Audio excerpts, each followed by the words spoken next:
देखिए आज के जो सबसे इम्पोर्टेंट क्यूज़ हैं उनमें ऑब्वियसली सबसे बड़ा क्यू रहेगा, अपार्ट फ्रॉम नई सीरीज़ की शुरुआत हो रही है, ऑटो सेल्स। आज आएंगे जून सीरीज़ के ऑटो सेल्स के आंकड़े। देखिए एक चीज़ समझ लीजिए, ऑटो सेल्स सबसे इंपॉर्टेंट डेटा क्यों होता है? क्योंकि हाई फ्रीक्वेंसी इंडिकेटर। देखिए क्वार्टर के रिजल्ट्स जो आते हैं, अब क्वार्टर का जो रिजल्ट आएगा उसमें तो अप्रैल और मई का भी डेटा होगा। अप्रैल और मई में बहुत ज़्यादा वॉलेटिलिटी थी, कच्चा तेल बहुत ऊपर था। ये आंकड़ा जो है ये पिछले 30 दिनों का है, जून का। तो आपके पास एक सेंस है कि रिसेंटली क्या हुआ है। और अगर आप ऑटो का चार्ट, वो नहीं पिछला चार्ट रखिएगा 3 महीने का, वो सबसे अच्छा चार्ट था। 3 महीने का चार्ट रखिएगा एक बार जरा, निफ्टी ऑटो का। हाँ, ये इस चार्ट को रखिएगा एक बार। पहले तो मैं आपको अनुमान बता देता हूँ क्या क्या एक्सपेक्ट कर रहे हैं। इस चार्ट को रखिएगा और अनुमान दिखा दीजिए। Maruti 26%, M&M auto 26%, M&M tractors 12%, Tata Motors passenger vehicle 58%, hyundai का एकदम फ्लैट। बजाज ऑटो से हम 25% सेल्स की एक्सपेक्टेशन ग्रोथ के कर रहे हैं। हीरो मोटो से 2%, टीवीएस मोटर से 26%, आयशर का जो रॉयल एनफील्ड बिजनेस है उससे 22%।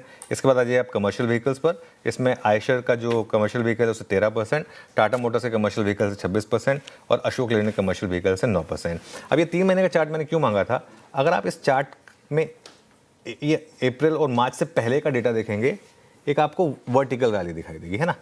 ऑटो शेयरों में मुझे एक सेंस आ रही है वापस, जैसे कहते हैं एक तेज़ी की महक, एक वो सेंस आ रही है। कल मारुति हमारा बिग स्टॉक, आवाज़ का आज का एक का, कल सुबह हमने बात की थी उसकी, कल का मारुति का चार्ट रख दीजिए एक बार। कल डे हाई पर बंद हुआ और पूरी तेज़ी स्क्रीन पर प्ले हुई। 13,500 पे खुला, चलिए ठीक है 13,500 पे, 13,600 700 भी मान लीजिए आप। 13,700 से भी 14,115 का ये मूव जो है पूरा का पूरा स्क्रीन पर प्ले हुआ, ठीक है। हाई तो 14,200 था। तो ये इंपॉर्टेंट है, क्यों? क्योंकि ये ऑटोज़ का सबसे बड़ा स्टॉक है और जब लीडर लीड करे तो सबसे इंपॉर्टेंट होता है। और ऑटोज़ अगर आप देखें, वापस वो 3 महीने का चार्ट रखिएगा, युद्ध से पहले बाजार का लीडरशिप सेक्टर था। कल भी जो मेरी मनी कंट्रोल समिट में मैं म्यूचुअल फंड मैनेजर से मेरी बातचीत हुई, उसमें भी ये पॉइंट निकल कर आया था। वो जीएसटी कट का इम्पैक्ट वो सब दिखने लगा था। एकदम से वॉर हो गई और ऑटो स्टॉक्स जो है वो फिर उसके बाद गिर गए अगर आप देखेंगे तो।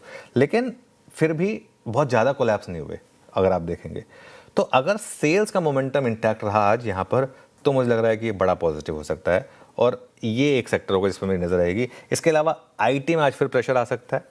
केपीआईटी टेक की जो प्रॉफिट वार्निंग है, केपीआईटी तो खैर खुलेगा ही सीधा 10% नीचे। आई थिंक उसमें तो कोई मतलब वही नहीं है आज की। अगर मुझे एक जैसे कहते हैं ब्राउनी पॉइंट स्कोर करने की सबसे इजी ट्रेड है तो बोल दो केपीआईटी टेक आज सबसे ज़्यादा गिरेगा, 10% नीचे का टारगेट दे दो, क्योंकि वो आने ही है टारगेट, है ना। लेकिन ये तो खैर एक अलग चीज़ है। कल वैसे काफ़ी गिरा था ऑलरेडी, लेकिन फिर भी मुझे लग रहा है कि इसमें आज एक इम्पैक्ट आएगा।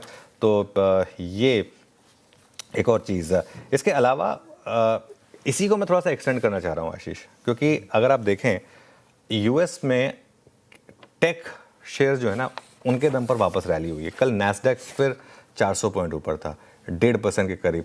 अच्छा, नैस्डैक का ऊपर आना नॉर्मली अब हमारी आईटी के लिए एक्चुअली नेगेटिव होता है, क्योंकि वहाँ पे पूरा एआई ट्रेड प्ले होता है और कल नैस्डैक 1.5% ऊपर था।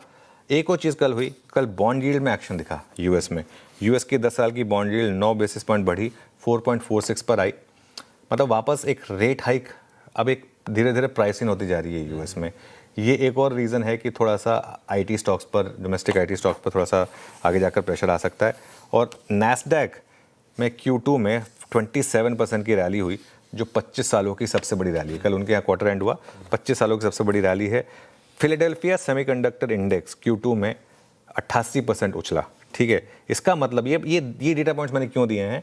सिंपल लॉजिक है, एआई ट्रेड अभी भी इंटैक्ट है। बहुत लोग जो एक्सपेक्टेशन लेके चल रहे हैं कि एआई की रिवर्सल ट्रेड प्ले होगी, एआई की रिवर्सल ट्रेड प्ले होगी, कभी तो होगी, अभी तो इंटैक्ट है वो एआई की ट्रेड जो है।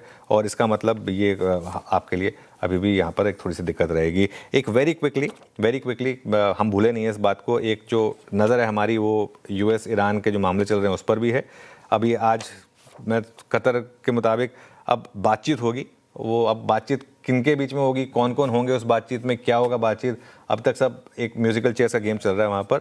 और वो $12 बिलियन के जो फ्रीज एसेट्स हैं उनकी रिलीज़ की प्रक्रिया चल रही है। लेकिन हमारे लिए इम्पैक्ट कच्चा तेल अभी भी $73 के आसपास ही है। $73 के आसपास आकर ये स्टिकी हो गया, अब $73 के नीचे नहीं आ रहा है। आप देखें तो 72-73 के बीच में बना हुआ है, हालांकि ऊपर भी नहीं आ रहा है। और डॉलर इंडेक्स ये भी थोड़ा सा स्ट्रांग है, 101.3 पर है। तो ये आज के सारे क्यूज हो गए बेसिकली।